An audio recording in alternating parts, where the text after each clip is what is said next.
आप इस जोरदार तालियों से इमरान प्रतापगढ़ी जिंदाबाद, इमरान प्रतापगढ़ी जिंदाबाद, राहुल गांधी जिंदाबाद।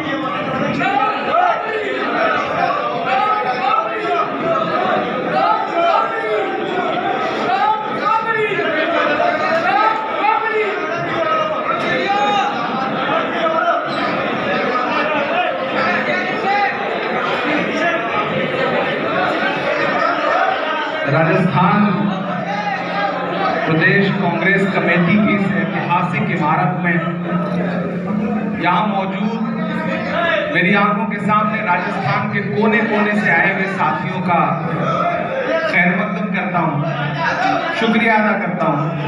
उधर के जो साथी, हाँ आप बैठे, मैं इनको बिठा दूंगा, वो सारे काम मुझे आते हैं, आप बैठे, मैं थोड़ी देर में कर लूंगा।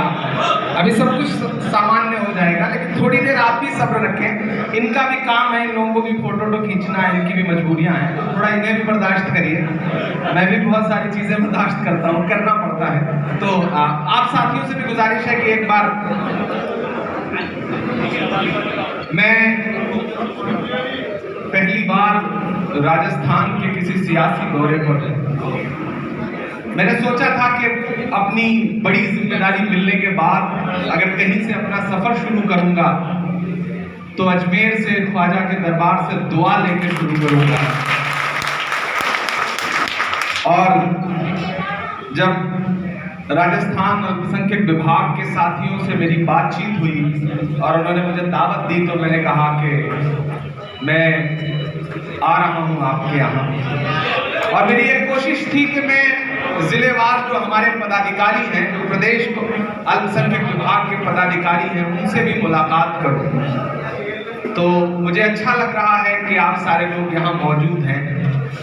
हमारे राजस्थान के अल्पसंख्यक समाज के तमाम ऐसे बड़े नेता यहाँ मौजूद हैं। मैं सबका नाम गिनाऊं तो बहुत वक्त लगेगा। अमीन भाई मौजूद हैं, खानू खान साहब और वसीम अख्तर साहिबा यहाँ पे मौजूद हैं। हमारे जो दोनों चेयरमैन हैं, आबिद कागजी साहब जो हमारे चेयरमैन हैं, और हमारे वर्किंग चेयरमैन मोहतरम इमरान कुरैशी साहब जो निवर्तमान हैं। दुआ करिए कि वर्तमान हो जाएं। हम इन दुआओं के साथ हमारे सामने मुस्तफा साहब बैठे हुए हैं, हम उनका भी खैर मकदम करते हैं। ये जमीन तब भी निगल लेने पे आमादा थी, ये जमीन तब भी निगल लेने पे आमादा थी, पांव जब टूटती शाखों से उतारे हमने। इन मकानों को खबर है न मकीनों को खबर, उन दिनों की जो खलाओं में गुजारे हमने। हाथ ढलते गए सांचे में तो थकते कैसे, हाथ ढलते गए सांचे में तो थकते कैसे, नक्श के बाद नए नक्श निखारे हमने। कि ये दीवार बुलंद और बुलंद और बुलंद, कि ये दीवार बुलंद और बुलंद और बुलंद, बामोदर और जरा और संवारे हमने। आंधियां तोड़ लिया करती थी शम्मों की लवें, जड़ दिए इसलिए बिजली के सितारे हमने। आज की रात बहुत गर्म हवा चलती है, आज की रात हम फुटपाथ पे नींद आएगी। सब उठें, मैं भी उठूं, तुम भी उठो, तुम भी उठो, कोई खिड़की इसी दीवार में खुल जाएगी। राजस्थान प्रदेश कांग्रेस कमेटी के इस ऑफिस में मौजूद मेरी आंखों के सामने बड़ी तादाद में अल्पसंख्यक समाज के जो लोग यहाँ बैठे हैं। आज आपके इस कार्यक्रम को सिर्फ आप नहीं देख रहे हैं, बल्कि पूरा हिंदुस्तान देख रहा है। आज यहाँ खड़ा होकर बहुत जिम्मेदारी से एक बात कहता हूं कि आप खुशनसीब हैं कि यहाँ आपकी सरकार है, खुशगवार माहौल है। छोटे छोटे मसाइल भले हों, लेकिन बहुत हद तक आप बहुत राहत महसूस कर रहे हैं। लेकिन पूरा मुल्क इस हालात में नहीं है, मुल्क बहुत मुश्किल दौर से गुजर रहा है। एक ऐसी लड़ाई हम लड़ रहे हैं जिस लड़ाई के बारे में आप तभी महसूस कर सकते हैं जब उस तरह के सोच के लोग कभी अल्लाह न करे आप पर मुसल्लत हों। हम जिस लड़ाई को लड़ रहे हैं, पूरे मुल्क में ऐसी फासिस्ट सोच के लोग इक्तदारों में बैठे हैं जिन्हें न जमहूरियत से कोई मतलब है, न आईन से कोई मतलब है। बिना वजह बताए लोगों के घरों पे बुलडोजर चल रहे हैं। गंगा जी में लाशें तैर रही थी और मुख्यमंत्री कहता है कि सब चंगा सी। देश का प्रधानमंत्री और देश की सरकार देश की पार्लियामेंट में खड़ी होकर के पूरी बेशर्मी से झूठ बोलते हुए कहती है कि नहीं, ऑक्सीजन से कोई मौत नहीं हुई, हम बहुत बुरे दौर से गुजर रहे हैं। और ऐसे बुरे दौर में यहाँ अक़लियत के लोग बैठे हैं। मैं आपसे एक बात कहता हूं कि आपकी जिम्मेदारियां बहुत बड़ी हैं। आपकी लड़ाई अगर बहुत बड़ी है तो आपकी जिम्मेदारियां भी बहुत बड़ी हैं। एक ताना आपको दिया जाता है और आपसे बार बार कहलवाने की कोशिश की जाती है कि आखिर जमहूरियत का और सेकुलरिज्म का बोझ जो है वो हम कब तक ढोते रहेंगे। एक प्रोपेगेंडा आपके बीच में खड़ा किया जाता है। लेकिन आज मैं यहाँ खड़ा होकर कहता हूं कि हमने 1947 से पहले भी मुल्क में सेकुलरिज्म को अपने कंधों पे उठाया है और इंशाअल्लाह हमारे कंधे इतने मजबूत हैं कि आने वाले दिनों में भी हम देश के आईन को अपने कंधों पर लेकर के चलेंगे, जमहूरियत को अपने कंधों पर लेकर के चलेंगे। एक बात मैं आपसे वाज़ेह कर देना चाहता हूं, अक़लियत का मतलब सिर्फ मुसलमान नहीं होता है। एक प्रोपेगेंडा ये भी, एक नैरेटिव ये भी बनाया जाता है कि अक़लियत का मतलब सिर्फ मुसलमान नहीं। इस देश में अक़लियत मुसलमान भी है। यहाँ सरदार भाई बैठे हैं, मैं उनका स्वागत करता हूँ, वो भी माइनॉरिटी हैं। यहाँ पे जैन भाई बैठे हैं, वो भी माइनॉरिटी हैं। यहाँ पे ईसाई भाई बैठे हैं, वो भी माइनॉरिटी हैं। पारसी हो तो वो भी माइनॉरिटी हैं, बौद्ध हो तो वो भी माइनॉरिटी हैं। माइनॉरिटी और अक़लियत का मतलब इतनी सारी कम्युनिटियां। और एक बात मेरी बहुत दिल में बिठा के जाना है कि जब भी मुल्क में जमहूरियत कमजोर होगी, यानी लोकतंत्र कमजोर होगा, जब भी संविधान कमजोर होगा, तो जो सबसे पहली चोट पड़ेगी वो अक़लियतों पर पड़ेगी। इसलिए आपकी जिम्मेदारी बहुत बड़ी है। होके मायूस ना आंगन से उखाड़ो पौधे, धूप बरसी है तो बारिश भी यहीं पर होगी। कभी कभी हो सकता है कि कुछ फसलों पर नाराजगी हो, एक प्रोपेगेंडा खड़ा किया जाता है कि कांग्रेस ने अक़लियतों को क्या दिया। आप सबके बीच में भी इस तरह के नैरेटिव बनाने की कोशिश की जाती है। यहाँ मेरे तमाम नौजवान साथी बैठे हैं, सोशल मीडिया पे बहुत एक्टिव रहते हैं। आपके सामने भी जब इस तरह का सवाल आ जाता है कि अक़लियतों को कांग्रेस ने क्या दिया, तो आप चुप हो जाते हैं। आपको लगता है कि मेरे पास जवाब देने के लिए कुछ है नहीं। मैं बताता हूं कि कांग्रेस ने अक़लियतों को क्या दिया। वो कांग्रेस ही थी जिसने डॉक्टर जाकिर हुसैन साहब को इस देश का राष्ट्रपति बनाया। वो कांग्रेस ही थी जिसने ज्ञानी जैन साहब को इस देश का राष्ट्रपति बनाया। वो कांग्रेस ही थी जिसने फखरुद्दीन अली अहमद साहब को इस देश का राष्ट्रपति बनाया। वो कांग्रेस ही थी कि जब बंटवारे के बाद पूरा मुल्क लहू लहू था, ऐसे वक्त में भी पंडित जवाहरलाल नेहरू जी ने आगे बढ़ के मौलाना आजाद साहब को अपने सीने से लगाया और अपने कैबिनेट में पहला शिक्षा मंत्री बनाया इस देश का। वो कांग्रेस ही थी, वो कांग्रेस ही थी जिसने बरकतुल्लाह साहब को आपके सूबे का चीफ मिनिस्टर बनाया। वो कांग्रेस ही थी जिसने सैयदा अनवरा तैमूर को असम का मुख्यमंत्री बनाया। वो कांग्रेस ही थी जिसने अब्दुल गफूर साहब को बिहार का मुख्यमंत्री बनाया। वो कांग्रेस ही थी जिसने अब्दुल रहमान अंजुले को महाराष्ट्र का मुख्यमंत्री बनाया। वो कांग्रेस ही थी जिसने गुलाम नबी आजाद साहब को कश्मीर का मुख्यमंत्री बनाया। वो कांग्रेस ही थी जिसने खुर्शीद आलम साहब को, सलमान खुर्शीद के वालिद साहब को इस देश का विदेश मंत्री बनाया। वो कांग्रेस ही थी जिसने सलमान खुर्शीद साहब को इस देश का कानून मंत्री और विदेश मंत्री बनाया। वो कांग्रेस ही थी जिसने गुलाम नबी आजाद साहब को इस देश का स्वास्थ्य मंत्री बनाया। वो कांग्रेस ही थी जिसने डॉक्टर मनमोहन सिंह साहब को इस देश का प्रधानमंत्री बनाया। वो कांग्रेस ही थी जिसने ए.के. एंटोनी साहब को इस देश का रक्षा मंत्री बनाया। आज चंद लोग उठते हैं और ये कहते हैं कि कांग्रेस ने अक़लियतों को क्या दिया, और आप चुप हो जाते हैं, आपके पास कोई जवाब नहीं मिलता। मुझसे बहुत सारे साथी मिलते हैं, वो कहते हैं कि इमरान साहब आप तो शायर थे, आपने सियासत में आने का फैसला किया तो आपने कांग्रेस क्यों चुना? आप तो उत्तर प्रदेश से हैं, आपके सामने बड़े ऑप्शन हो सकते थे, आसानी हो सकती थी। तो मैं उनसे कहता हूं कि लहरों से लड़ा करता हूं दरिया में उतर कर, लहरों से लड़ा करता हूं दरिया में उतर कर, साहिल पे खड़े होके मैं साजिश नहीं करता। वो जिससे पसीने की महक आती नहीं है, वो खून मेरे जिस्म में गर्दिश नहीं करता। मैं जानता हूं कि मैंने मुश्किल वक्त चुना है, मैं जानता हूं कि मैंने मुश्किल रास्ता चुना है, लेकिन मेरे पुरखों ने भी यही मुश्किल रास्ता चुना था। जब सरहद के उस पार से सदाएं आ तुम्हारा मुल्क ये है। तो जामा मस्जिद के मेंबर पर खड़े होकर के मौलाना आजाद ने जब सदाएं दी थी कि नहीं ये तुम्हारा मुल्क है, यहाँ तुम्हारे पुरखों की कब्रें हैं, तो मेरे पुरखों ने वो मुश्किल रास्ता चुना था, मेरे पुरखों ने कांग्रेस को चुना था, मेरे पुरखों ने इस मुल्क को चुना था, तो मैंने भी मुश्किल रास्ता चुना है। मैं जानता हूं इस दौर में जब चारों तरफ फासिस्ट ताकतों का कब्जा हो, ऐसे में कांग्रेस के साथ खड़ा होना एक मुश्किल काम है, तो कोई दो राय नहीं है। लेकिन राजस्थान वालों, आप बहादुर लोग हैं, आप वीरों की सरजमीन के लोग हैं, आप कुर्बानियां देने वाले लोग हैं। मैं जानता हूं कि आप कांग्रेस के साथ इसलिए खड़े हैं क्योंकि आपने भी मुश्किल रास्ता चुना है। मैं आपकी जिंदगी को सलाम करता हूं और आपसे ये कहता हूं कि आपकी हम ख्याल सरकार है आपके बीच में, आपकी अपनी सरकार है, लेकिन आपकी लड़ाई सिर्फ इसी सूबे तक खत्म नहीं हो जाती है। लोग मुझसे कहते हैं आप क्या ख्वाब लेकर के सियासत में आए, तो मैं उनसे कहता हूं कि मैं अक़लियतों के मसाइल उठाया करता था अपनी नज़्मों में। मैं पूरा नाम राहुल गांधी है, ये सच्चाई है, ये सच्चाई है।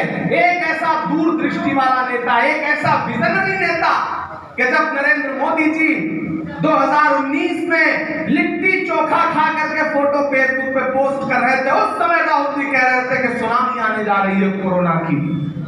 उस समय राहुल जी कह रहे थे ना, याद होगा आप सबको। और सुनामी आई जब नोटबंदी कर रही थी भाजपा की सरकार, तब राहुल गांधी जी खड़े होकर के कह रहे थे कि आप नोटबंदी कर रहे हो, देश की अर्थव्यवस्था तबाह हो जाएगी। तब सब मजाक उड़ा रहे थे, सोशल मीडिया पे हैशटैग चला रहे थे राहुल जी के खिलाफ। लेकिन आप मुझे बताइए कि अर्थव्यवस्था रसातल में चली गई या नहीं चली गई? चली गई। आप सोचिए उस शख्स की दूरदृष्टि को। जब ये जीएसटी ला रहे थे तो राहुल जी अलग ऐलान खड़े होकर कह रहे थे कि तुम्हारा ये गब्बर सिंह टैक्स है, बाजार बर्बाद हो जाएगा। चाहे जिस समाज के लोग बैठे हो, अगर वो व्यापारी हैं तो वो जानते हैं कि हाँ बाजार बर्बाद हो गया। जब ये सरकार दो उद्योगपतियों को फायदा पहुंचाने के लिए, अंबानी और अडानी को फायदा पहुंचाने के लिए, हम दो और हमारे दो को फायदा पहुंचाने की बात करते हुए कृषि कानून ला रही थी, तब देश की पार्लियामेंट में खड़ा होकर के वो शख्स दहाड़ के कह रहा था कि हम अन्नदाता के साथ हैं, तुम उद्योगपतियों के साथ हो, हम किसानों के साथ हैं। उस शख्स का नाम राहुल गांधी। मैं राहुल गांधी के साथ खड़ा हूं, मैं कांग्रेस के साथ खड़ा हूं और आपसे भी गुजारिश कर रहा हूं, राजस्थान के लोग हैं जिनके सामने पूरी दुनिया आती है, आपके शहर, आपके दरबार तक पूरी दुनिया आती है।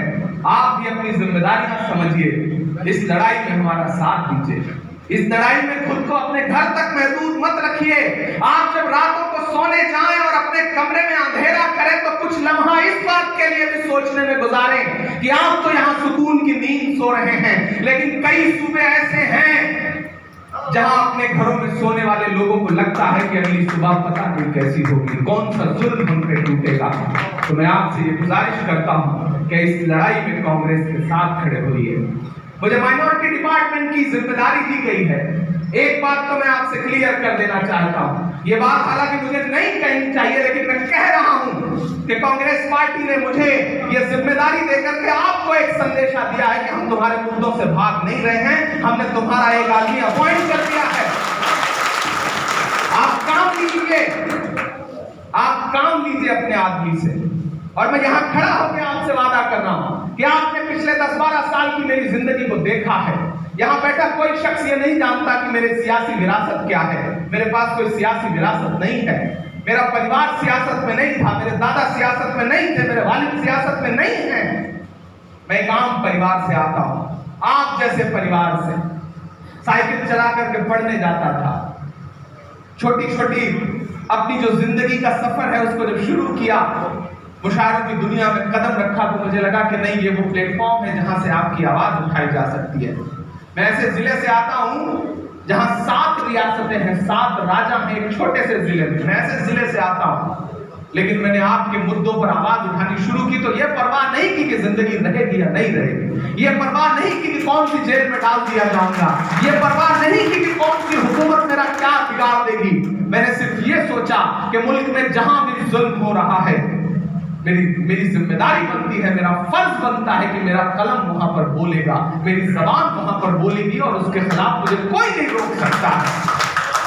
मेरी 10-12 साल की जिंदगी को आपने देखा है, आपने ये महसूस किया है कि मैंने आपके किसी भी मुद्दे पर मैं खामोश नहीं रहा। राजस्थान की मिट्टी इस बात की गवाह है कि मेरा राजस्थान में कोई सियासी लेना देना नहीं था, तब तो मेरा सियासत से भी कोई लेना देना नहीं था। लेकिन जब आपके सूबे में भी कहीं जुल्म हुआ, कहीं किसी भीड़ ने किसी निरीह इंसान को पीट के मार दिया, तो ऐसी तस्वीरें आप गूगल पे ढूंढेंगे तो मिल जाएंगी कि जब मैं पहलू खान की मां को अपने सीने से लगाए हुए खड़ा था। आप मिल जाएंगे ऐसी तस्वीरें जब मैं जुनैद की मां को अपने सीने से लगाए हुए खड़ा था। आप ढूंढेंगे तो आपको ऐसी तस्वीरें मिल जाएंगी कि मैं झारखंड जाकर के बिल्कुल सुदूर अंचल गांव में जाकर के तबरेज अंसारी के परिवार को अपने सीने से लगाए हुए खड़ा था। आपको ऐसी तस्वीरें मिल जाएंगी, आप ढूंढेंगे तो। जब मॉब लिंचिंग हो रही थी पूरे मुल्क में, तो मैं जंतर मंतर पर अपने चाहने वालों के साथ खड़ा होकर के लहू बोल रहा है जैसा प्रोग्राम कर रहा था, और नरेंद्र मोदी जी से पार्लियामेंट के 100 कदम दूर खड़ा होकर यह कह रहा था कि इस भीड़ तंत्र को रोकिए, ये आम अकलियत के लोगों का खून बहाना बंद करिए। अगर आपको खून की जरूरत है तो हम अपना खून दान करते हैं, हमारा खून लीजिए, ये खून किसानों के काम आएगा, इस देश के सेना के काम आएगा। हम अपना खून दान करते हैं, हम ब्लड डोनेट करते हैं, लीजिए, लेकिन हमारे लोगों का खून बहाना बंद करिए। और आपको जान के हैरत होगी कि पहली बार जिंदगी में मेरी आंखों के सामने ऐसा मंजर गुजरा कि हमने एहतजाज के तौर पर 2800 यूनिट खून एक दिन में डोनेट किया अपने चाहने वालों के साथ। एहतजाज के तौर पर, विरोध के तौर पर हमने अपना ब्लड डोनेट किया। मैं आपकी लड़ाई लड़ता रहा, अब मैं सियासत में आ गया। पिछले 2.5 साल की जो मेरी सियासी जिंदगी है, आज अगर मैं यहां खड़ा हूं, इस मंच पे खड़ा हूं, इस प्लेटफॉर्म पे खड़ा हूं, तो मैं ये मानता हूं कि इसमें मेरी कोई मेहनत नहीं है, आपकी दुआओं के सदके में खड़ा हूं। मुझे आपकी दुआओं ने इमरान बनाया है, मुझे सियासत ने इमरान नहीं बनाया है, मुझे हिंदुस्तान की आवाम ने इमरान बनाया है। मैं आवाम का हूं, मैं आपका हूं, इसलिए एक वादा ये करता हूं कि जब भी आपके मसलों की कोई बात आएगी, आपके मुद्दों पर लड़ने का मौका आएगा, तो मैं ऊपर जो बैठा है रब 7वें आसमान के ऊपर, उसको हाजिर नाजिर जान के ये कहता हूं कि जब भी ऐसी बात आएगी कि एक लाइन इस तरफ होगी और एक लाइन इस तरफ होगी, तो इंशाअल्लाह मैं इस लाइन में खड़ा मिलूंगा, इस लाइन में नहीं मिलूंगा। ये मेरा वादा है आपसे। लेकिन उसके लिए आपको भी एक काम करना पड़ेगा, आपको भरोसा करना पड़ेगा। शिकायतें होंगी, दर्द होगा। मैं यहां खड़ा होकर सिर्फ राजस्थान से मुखातिब नहीं हूं, मैं हिंदुस्तान से मुखातिब हूं। आपको हो सकता है शिकायतें हो, आपको हो सकता है दर्द हो, आपको यह भी हो सकता है कि दिल में जख्म हो, लेकिन कांग्रेस एक बहुत बड़ा परिवार है। 70-75 सालों की आजादी के बाद की जो पूरी सियासी जिंदगी है हिंदुस्तान की, उसमें आपको ये समझना पड़ेगा कि 75 साल का जो परिवार होता है, उसमें बहुत सारी शिकायतें भी होती हैं, बहुत सारे मनमुटाव भी होते हैं, आपस में घर में 4 बर्तन हो तो खड़कते भी हैं, आवाजें भी होती हैं, लेकिन अपना घर होता है। कांग्रेस वो है जिसको आपके पुरखों ने अपने खून से सींचा है, अपने पसीने से सींचा है। आपके दादा ने कांग्रेस को अपनी पूरी जिंदगी वक्फ की है, आपके वालिदैन ने कांग्रेस को मजबूत किया है। अगर शिकायतें भी हो अपने घर वालों से, अपने परिवार से, तो रिश्तों की ये नाजुक डोरें थोड़ी जाती हैं। अपनी आंखें दुखती हो तो थोड़ी जाती है। आपका अपना परिवार है कांग्रेस। अगर आपको कोई शिकायत है तो मैं आपसे यहां खड़ा होकर वादा कर रहा हूं कि मेरा डिपार्टमेंट आपके साथ खड़ा है, और मुझे आपके साथ खड़ा होने से, मेरे डिपार्टमेंट को आपके साथ खड़ा होने से मुझे कोई नहीं रोक सकता, क्योंकि मेरे नेता ने मुझे ये जिम्मेदारी दी। मेरे नेता ने, आदरणीय राहुल जी ने, प्रियंका जी ने, आदरणीय सोनिया जी ने ये जिम्मेदारी देते हुए मुझे कहा है कि जाओ और इस मुल्क में जो अक़लियतों के मुद्दे हैं उस पर लड़ो, उस पर बात करो, उनके हल तलाश करो, और इसमें डरना मत। मैं यहां खड़ा होकर आपसे वादा कर रहा हूं कि आपके जो भी जायज मुद्दे हैं आप उन्हें लेकर आइए। हमारी प्रदेश कमेटी से मिलिए, जिला कमेटी से मिलिए, और अगर आपको लगता है कि आप यहां मुतमईन नहीं हैं, तो दिल्ली में कांग्रेस पार्टी का एक ऑफिस है जिसका नाम AICC है, ऑल इंडिया कांग्रेस कमेटी। उसमें एक ऑफिस है जिसका नाम है माइनॉरिटी डिपार्टमेंट का ऑफिस। उसका दरवाजा आपके लिए हमेशा खुला है। आप आइए, मैं आपके लिए बैठा हूं, मैं आपके लिए बैठा हूं, मैं आपके लिए बैठा हूं। और ये मैं पूरे मुल्क से कह रहा हूं कि भूल जाइए कि आप इससे पहले अपने नेताओं से मिल नहीं पाते थे। आप इस बात को छोड़ दीजिए, अपने जहन से निकाल दीजिए कि आप कभी अपनी समस्याएं लेके जाते थे तो लोग टाल देते थे। आप आइए, अपने जख्म लेके आइए, मैं मरहम लेके बैठा हूं। मैं लगाऊंगा आपके जख्मों पे मरहम, मैं लगाऊंगा आपके जख्मों पे मरहम, और उससे मुझे कोई नहीं रोक सकता। मैं यहां अहद करता हूं कि आप मुझे जितना जानते हैं, मेरी जिंदगी जो पिछली रही है 33-34 साल की जिंदगी, वो जिस तरह से गुजरी है, मैं उसे मानता हूं कि मैंने खुद को वक्फ किया है आपके लिए। लेकिन यहां खड़ा होकर ये वादा और करता हूं कि जो आने वाले खुदा ने जिंदा रखा, तो जो 30-35 साल सियासी जिंदगी के होंगे, उसमें एक लम्हा भी ऐसा नहीं होगा जो बिना आपकी फिक्र के गुजरे। ये मेरा वादा है आपसे। आप एक बार भरोसा करिए, एक बार उस रिश्ते को बहाल करिए जो कांग्रेस से आपका है। आइए, कांग्रेस के साथ खड़े हुए। कुछ मुद्दे थे जिन पर कल से आज तक मुझे लोगों ने बताया, डेलीगेशंस मुझसे मिले हैं, आज मैंने उस पर कुछ वर्कआउट किया है और मुझे बहुत पॉजिटिव रिपोर्ट मिली है। मेरी डोटासरा जी से भी बात हुई, मेरी मुख्यमंत्री जी से भी बात होगी, और मेरा ख्याल है कि बहुत जल्द मैं उन मुद्दों के हल निकाल करके आपको दिखाऊंगा। और हमारे अक़लियत के जो MLAs हैं, हमारे अक़लियत के जो मिनिस्टर हैं, वो सब भी, अमीन भाई यहां बैठे हैं। अमीन के मायने आप समझते हैं, तो ये अमीन हैं, और इन्होंने यहां खड़े होकर के जो बातें कही हैं वो बहुत मोतबर बातें हैं, बहुत अहम बातें हैं। मैं पहली बार मिला हूं अमीन भाई से, कागजी साहब से तो मिल ही रहा हूं, तो कागज के बड़े मजबूत लोग होते हैं, तो उनके नाम के साथ भी कागजी लगा हुआ है। जब मैं इनसे पहली बार मिला तो मैंने कहा कागजी क्यों लगाते हैं? उन्होंने जो उसका पूरा जो इतिहास बताया तो सुन के मुझे भी बहुत खुशी हुई। मेरे नबी कहा करते थे कि चीजों को कागज पे ले आओ, लिखित में ले आओ, ताकि वो दस्तावेज रहे, ताकि वो सनद रहे। तो मुझे खुशी है इस बात की कि आपके जो लीडर्स हैं वो आपके मुद्दों पर लड़ते हैं। बस ये है कि एक बार मेरे डिपार्टमेंट के साथ खड़े हुए, मेरे डिपार्टमेंट का साथ दीजिए, मैं आपका साथ दूंगा। मेरे पास तजुर्बा कम है, महज 2.5 साल का सियासी तजुर्बा है कहने को, लेकिन मैं पिछले 12-13 साल से उस सामाजिक सरोकार के मुद्दों पर लड़ता रहा हूं जो आपके मुद्दे थे। तो मैं ये मानता हूं कि तजुर्बा तो मैं कभी आमिद साहब से उधार ले लूंगा, कभी अमीन भाई से उधार ले लूंगा, कभी खामिद खान साहब से उधार लूंगा, इमरान तो मेरे हमउम्र हैं, इनसे तजुर्बा क्या लूंगा, हमारी बहन बैठी है नसीम साहिबा, उनसे तजुर्बा ले लूंगा।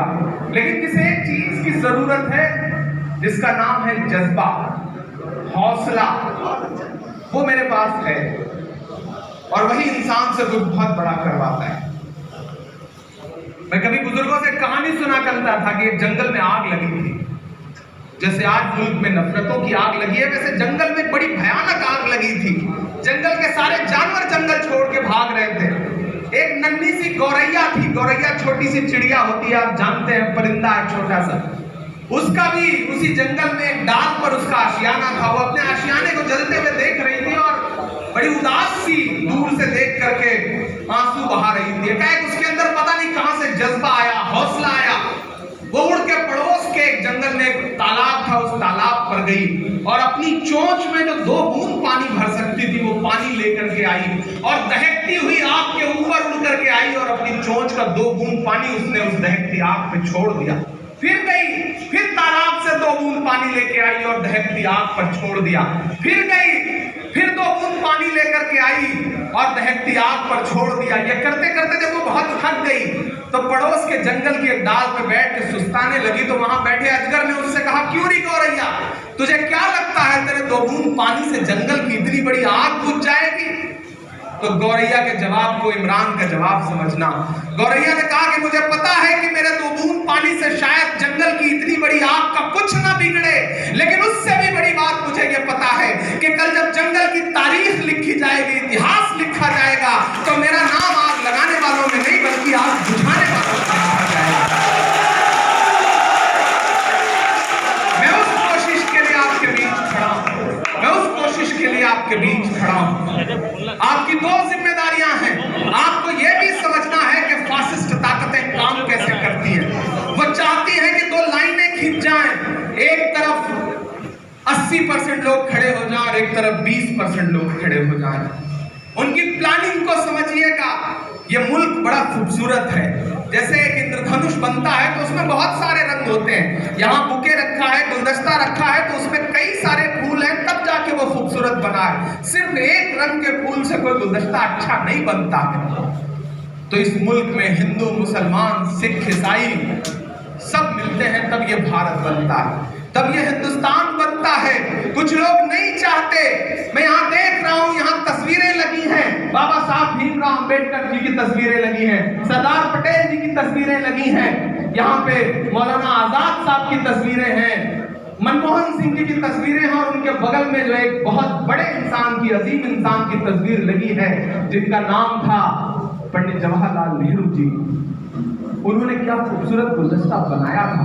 कभी सोचिएगा, कभी तसव्वुर करिएगा राजस्थान वालों कि 1947 में क्या माहौल रहा होगा, जब सरहद के इस पार और उस पार लाशें बिछी थी, लहू था चारों तरफ। आपका सूबा तो ज्यादा मुतासिर था क्योंकि आप यहाँ सरहदों पे खड़े होकर लड़ रहे थे। ऐसे वक्त में कितना बड़ा काम किया पंडित जवाहरलाल नेहरू जी ने।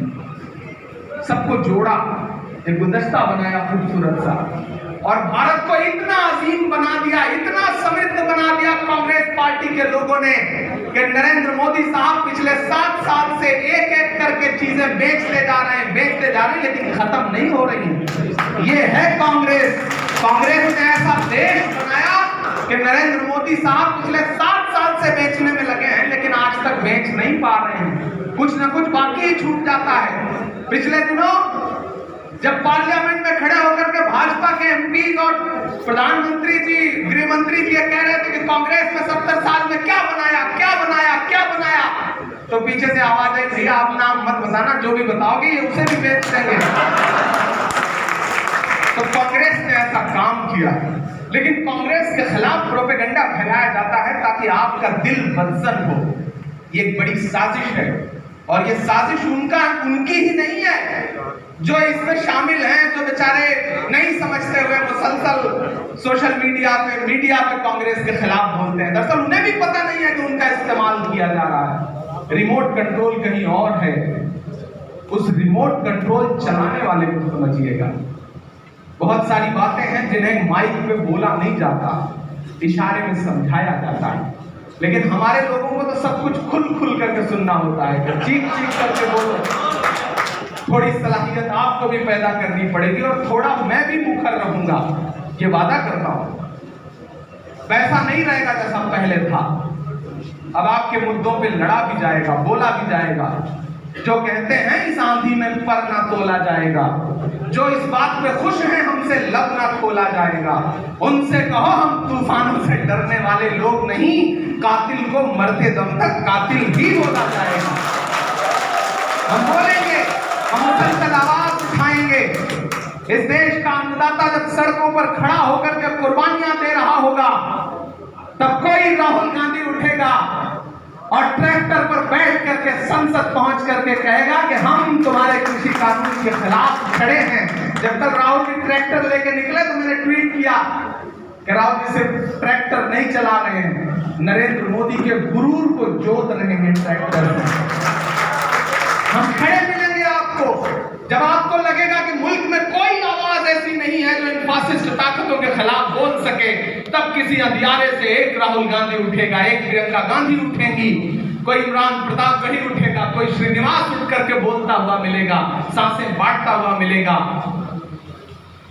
कोई राजस्थान की हुकूमत का चीफ मिनिस्टर बोलेगा, पीसीसी चीफ बोलेगा, मंत्री बोलेंगे, विधायक बोलेंगे, आप ये मत समझिएगा कि आप तन्हा हैं। लड़ाई बड़ी है, लेकिन ऐसा भी नहीं है कि लड़ने वाले लोग नहीं हैं। आपको अपनी कश्तियों पे भरोसा करना पड़ेगा, आपको अपनी पतवारों पे भरोसा करना पड़ेगा। समंदर गहरा है क्योंकि ये नफरत का समंदर है, लेकिन हम पार करेंगे इस समंदर को। आने वाले जो कुछ साल हैं वो यकीनन मुश्किलों के हैं, बड़ी मेहनतों के हैं, लेकिन मेरा ख्वाब है कि 2024 में दिल्ली के लाल किले से झंडा जो फहराने वाला शख्स हो, उस शख्स का नाम नरेंद्र मोदी नहीं बल्कि राहुल गांधी हो। और ऐसा होगा। आज सुबह 2 डेलीगेशन मिले हैं, मैं आखिर में अपनी बात इख्तिताम पर पहुंचा रहा हूं।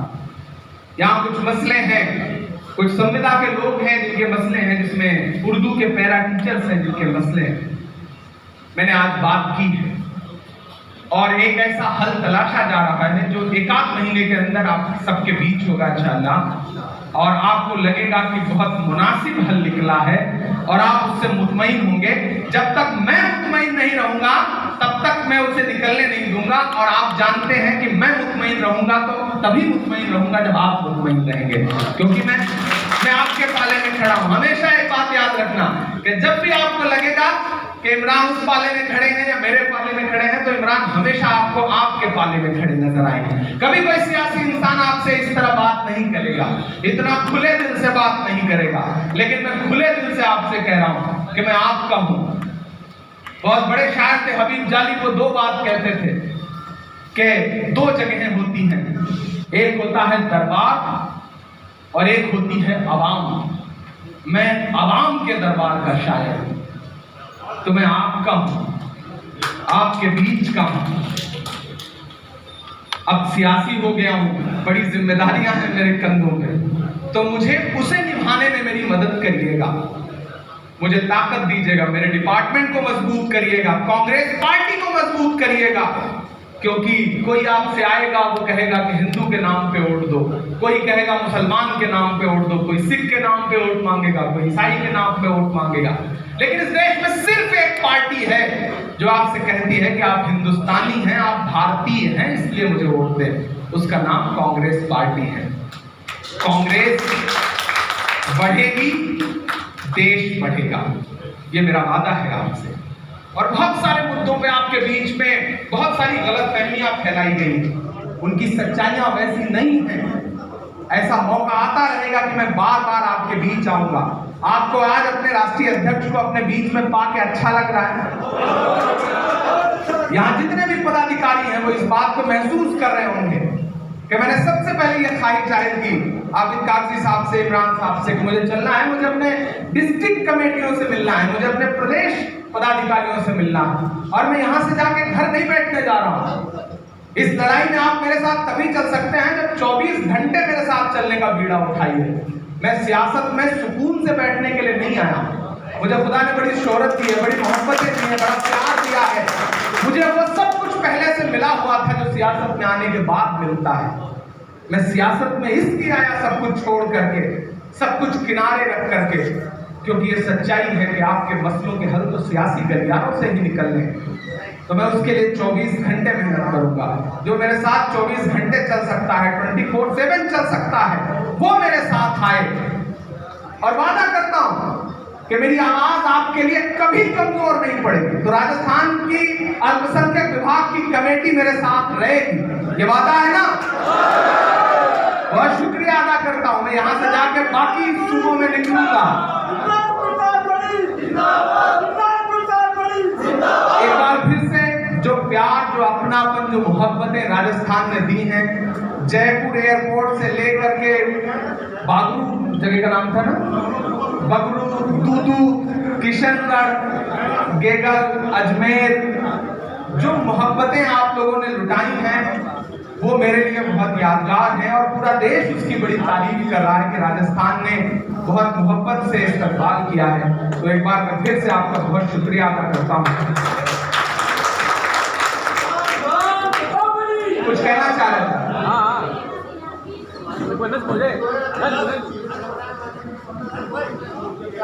आपके जो भी मसले हैं मैं उस पर ऑलरेडी बात कर रहा हूँ। हर चीज माइक से नहीं बोली जाती, करके दिखाऊंगा।